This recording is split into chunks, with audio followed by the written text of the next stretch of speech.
नागरिकांनी अत्यंत तीव्र असा संताप व्यक्त केला। भावना तशा तीव्र होत्या, घटना तेवढी गंभीर होती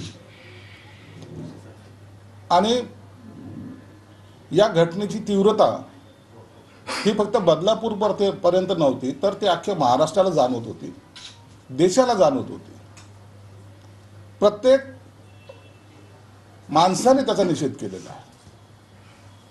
अनेकांचे फोन सुद्धा आमच्यासारख्या कार्यकर्त्याला सुद्धा आले आणि त्यांनी सांगितलं की आता ही जी घटना झालेली अशी घटना महाराष्ट्रात घडू नये किंवा घडू नये।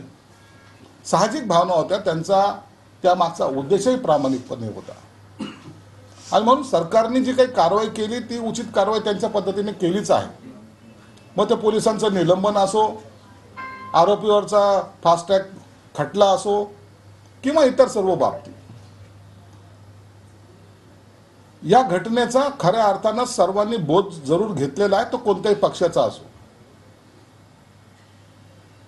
अनेकांनी सांगितलं की अशा घटनेमध्ये राजकारण इन्व्हॉल्व करू नका, परंतु काही लोकांना असं वाटायला लागलं की हे आम्हाला सुवर्ण संधी आली की काय।